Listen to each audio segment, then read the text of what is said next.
Hello and welcome to another edition of Mailbag.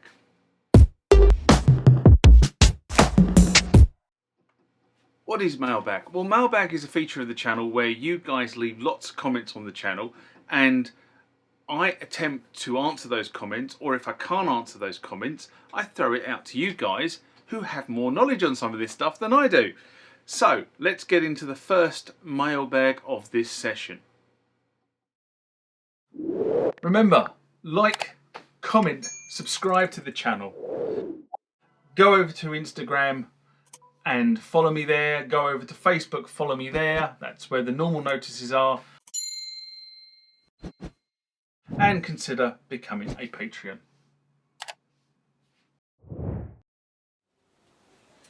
Next comment or question comes from the Death Beats in response to I thought about mainly using VSTs or sample packs.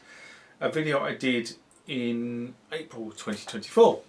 And Gary writes, "Hey John mate, I'm also unclear with regards to the legalities when it comes to samples from drum machines. What I will say to your viewer is that they should check out the company called Samples from Mars, who are very popular producers from all genres of music. They've been selling sample packs of classic drum machines for years. Their packs feature hundreds of different hits, sampled clean through tape machines and vintage mixing consoles. Their catalogue features all the classic Roland drum machines. You're much better spending $12 on a sample pack from them than shelling out for a drum machine, because they have done much of the processing that makes drum hits sit better in terms of modern day production. In regards to downloading free sample packs, there are a number of mammoth sample packs lurking on the internet that can be downloaded for free. They contain all of the drum machines mentioned, such as the R8 and the SR16, and they also feature many other machines that I have never heard of before getting hold of this collection. A sample pack can be found easily via a Google search." Gary then goes on to say, "Another thought regarding the legalities of drum machines. There's a VST company called D16 Group, who have been making replicas of the 303, the 606, the 808 and the 909 for years. Their products recreate the drum sounds using synthesis, and therefore you can manipulate the sounds in ways you can't on the original Roland or Roland Cloud gear. They are still updating their products, so I guess there is a loophole. As well as this, I used a VST called Drummatic, which has a 3 oscillator drum synth with all the controls you need to make it awesome. Its factory presets contain most of the popular Roland drum sounds entirely made with synthesis. There is no difference from someone actually making a string sound that's the same as a Juno factory preset. So I wonder what the legalities are on that. Cheers, Gary." I don't think that the legalities apply, because I think in terms of legalities, once you start modifying the sound from the base default, you're in a very grey area. The argument in my eyes is that the default sound belongs to the drum machine manufacturer, but it's got to be used in music. But as soon as you tweak this and change it using the onboard controls, that sound becomes yours. But then again, I said that's my opinion, I'm not a lawyer. Sample packs are both a curse and a saviour. Saviour in that the core tone is the sound someone thinks is the right tone, and that tone is the tone that they have curated for you. And then you've got to say, if they've got it right and you use the tone in everything going forward.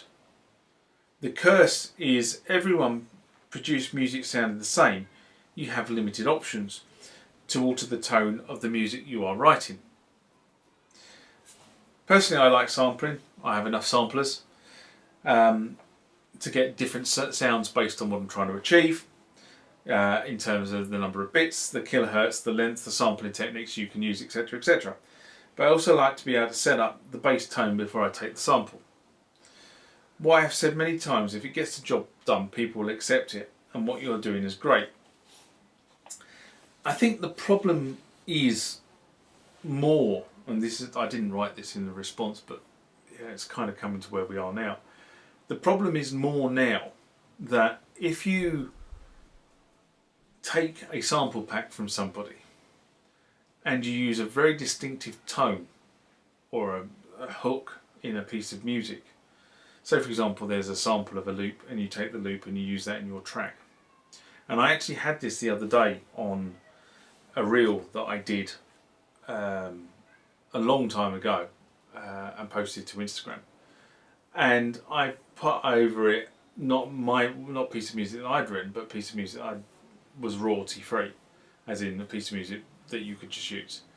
And now I'm getting a hit all these years later that piece of music is now owned by MCA and it's not, that reel can't be shown in certain territories. And this is kind of the issue you've got, is that somebody incorporates your music, or you incorporate your music into something with a sample pack and a sample library. That tune then gets posted onto one of the platforms. The AI that runs the platform then looks at other tunes that are being posted and says, actually, that tune belongs to him. That song belongs to somebody else. And all of a sudden, you end up in this situation where a piece of royalty-free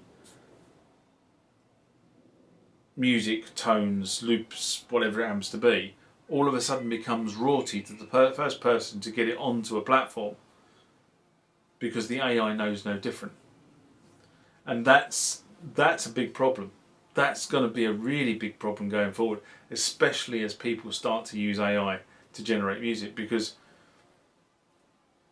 the AI can't distinguish between what is human, what is electronic.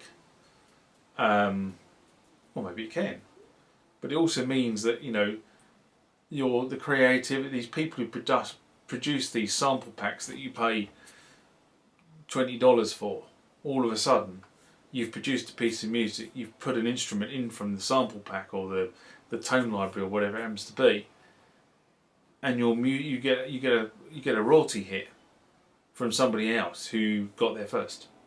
If that makes any sense. Hopefully it does. I'll leave that with you guys. Put your comments in below. Next comment question comes from Gaston. Regarding a video I did about the Roland MKS-20 and what's inside the box. A video I did in February 2018.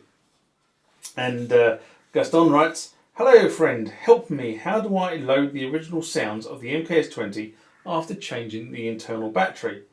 Now this was a translation for Spanish, but I think I've got it cracked on that one. And again, it's another one where I'm not quite sure I understand the question. The reason I say that is because by default the MKS-20 comes with all the stock sounds preloaded on a ROM inside the box. In actual fact, factory, the banks 2 to 8 are loaded with copies of bank 1 on a 1-to-1 basis. So when you get the thing straight out of the factory, effectively you have 8 banks of the same sounds. So that's how it comes by default. Now, if you've loaded sounds, custom sounds into banks 2 to 8, and bearing in mind on the MKS-20, yes, you can have custom sounds, but they're all kind of variations on a theme. But unless you've backed those up prior to changing the battery, unfortunately, they will be lost. So you can't get them back. But the factory sounds are already on the machine. You just have to go through a procedure, which is hold down the bank button while powering on the MKS-20, and the contacts of bank 1 will be copied into banks 2 to 8. So I hope that answers the question.